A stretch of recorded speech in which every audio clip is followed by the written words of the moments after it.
Live from downtown Bakersfield, 23 ABC News starts now. A deep divide during President Trump's State of the Union address. How this comes ahead of the likely end to the Senate impeachment trial. And police need your help to find the person responsible for a deadly stabbing outside a smoke shop in Oildale. Good morning and thanks for joining us for 23 ABC News at 6 a.m. I'm Danielle Kernkamp. I'm Mike Hart. Glad you're here. Let's bring in CHP Officer Robert Rodriguez. Get our first look at traffic at this hour. Robert.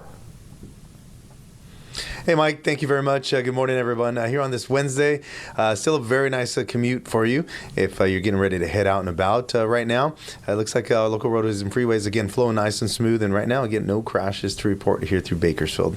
That's my look at traffic. Elena, we'll send it back to you. All right, Robert, thank you so much. So let's talk about that high pressure moving onshore. We still have a dry weather pattern for the state, and as this starts to dominate, it means a slow but steady warm up starting today, more noticeable tomorrow.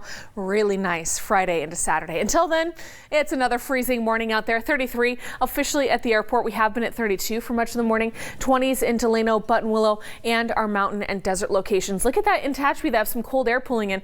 Their gauge has been off all morning, so I was expecting them to be in the upper 20s, but they have a reading right now coming in at 18, so chilly. Here in Bakersfield from 33 to 56, it's still below average, but it's better. We'll talk about those sunny 60s for the rest of the week coming up. This morning, hundreds of Americans will begin their quarantines at military bases in California. The quarantines come hours after landing in the Golden State from China. This was the scene just hours ago at Travis Air Force Base in Northern California. 2 planes from Wuhan, China, landing at the military base carrying hundreds of Americans who were evacuated from the country amid the growing spread of the deadly coronavirus. Passengers on one plane will stay at Travis, and the second plane will head to Miramar Marine Corps Air Station in San Diego. Passengers will be quarantined for 14 days. According to our sister station in San Diego, no military personnel will have any contact with the passengers. The passengers will be cared for by the CDC and Health and Human Services staff. In other news, the president pulling out all the stops during his State of the Union address overnight, using it as a platform for his upcoming campaign while highlighting a variety of guests that were in attendance. But the division between the parties was also on display. ABC's Andrew Dimbert has the latest from Capitol Hill. Ahead of his expected acquittal today, and in the very same chamber that impeached him, President Trump delivered his third State of the Union address. The political division between the parties palpable. The tone set even before a word was spoken. The president rejected House Speaker Nancy Pelosi's outreached hand, while on the Republican side, strong support. The president began his address by touting his triumphs and a strong economy. Jobs are booming, incomes are soaring. Trump then pivoting to attack his political rivals. To those watching at home tonight, I want you to know we will never let socialism destroy American health care. There were some moving moments that seemed to offer glimpses of unity. A Tuskegee airman who flew combat missions in World War II and his great-grandson were honored, along with the family of a soldier deployed in Afghanistan being reunited. Tonight we have a very special surprise. I am thrilled to inform you that your husband is back from deployment. When Trump wrapped up, the political friction once again spilling out and on full display. Speaker Pelosi tearing up the president's speech and tossing it aside. Why did you tear up the speech? Because it was a manifesto of mistruths. Noticeably absent from his speech, impeachment. The president did not even mention the word impeachment during his address, instead ignoring it altogether. And just like that, it's on to the final day of the impeachment trial. It picks back up this morning, and senators will get up to 10 minutes to speak before that final vote at 4 p.m. Eastern Time. Andrew Dimbert, ABC News, Capitol Hill. And House Minority Leader Kevin McCarthy tweeted several times reacting to the president's State of the Union speech. He said, retweet to agree with President Trump. Sanctuary cities are a violation of the rule of law. These policies must come to an end. Later on in the speech, he added, within 3 months, U.S. forces have taken out 3 dangerous top-level terrorists. This administration's commitment to ending violent extremism is second to none. Thank you to our brave men and women in uniform who risk it all to keep us safe. And possibly one of the most talked about parts of the speech last night was what happened afterwards. He commented on that. He said how petty of Pelosi ripping up a piece of paper doesn't change the facts that were written on it. Americans are winning in spite of the do-nothing Democrats. Back here at home, at least one person has died following a stabbing near a smoke shop in Oildale on Tuesday. The stabbing occurred near the Sunshine Smoke Shop on Roberts Lane and Belmont Avenue, according to the sheriff's office.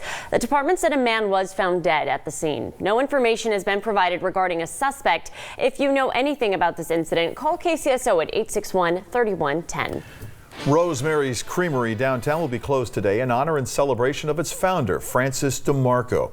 DeMarco was 89 years old when he passed away last week. For the last 36 years, he brought sweetness and joy to the community through the sweet treats served up at Rosemary's. The shop, named after DeMarco's wife of more than 60 years, was opened in 1984.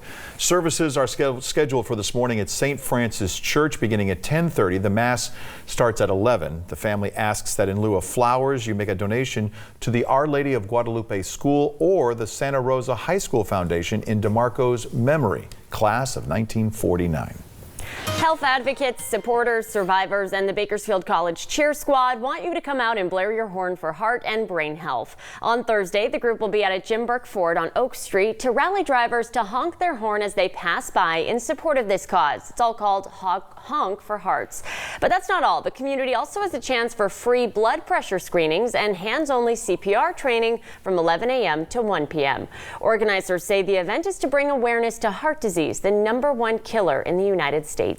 And on Friday, it's National Wear Red Day. On this day, the nation comes together, igniting a wave of red from coast to coast, uniting millions of people for a common goal, the eradication of heart disease and stroke.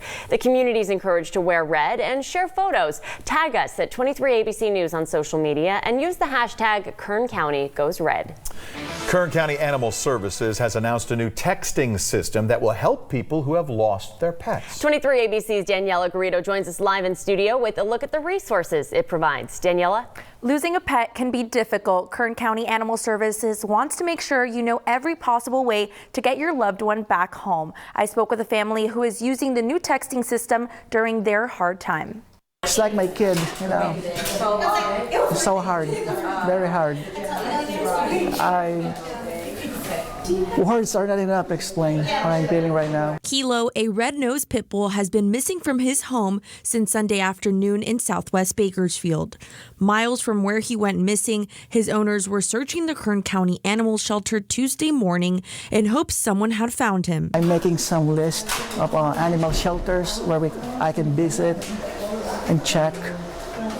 When people lose an animal, they're like family members, and sometimes it's hard to determine what the next steps are. The new text-to-home service allows pet owners to text the word lost to 555-888 for resources during their search.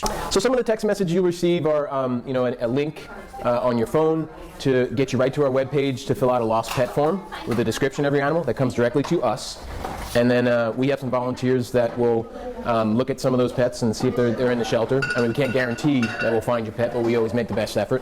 Some of the other text messages you'll find, you'll get a text message with links to all of our animals that are currently in our shelter. It's updated hourly. You'll get links to other shelters in the area that have those lost pets on their website, City of Bakersfield and the SPCA. The program is funded by an innovation grant from the Petco Foundation in Sacramento and has minimal cost to the Kern County Animal Services Department. About 5,000 pets were adopted last year. Another probably 1,500 or so that were returned to the field, stray feral cats, and probably another 2,500 that were picked up by rescue organizations in the area. So a lot of animals leaving here not with their former owners, which is it's a problem. And that's what this program is hopefully going to fix. For more information on the new texting service and how you can help find your pet or your neighbor's pet, visit our website, turnto23.com. Live in studio, I'm Daniela Garrido, 23 ABC News, connecting you. Daniela, thanks. A popular reggae group out of Southern California will be making a pit stop in Bakersfield this week. The group Iraishin kicks off its Heat Seekers Winter Tour. It's kind of appropriate, right? They'll be at the Fox tomorrow night. One of the band members announced in a statement, quote, "We're back. We've had some time to rest up, soak in the sun. Now we're ready to get back on the road." Tickets still available at the box office. The doors open at 6:30. The show starts at 7.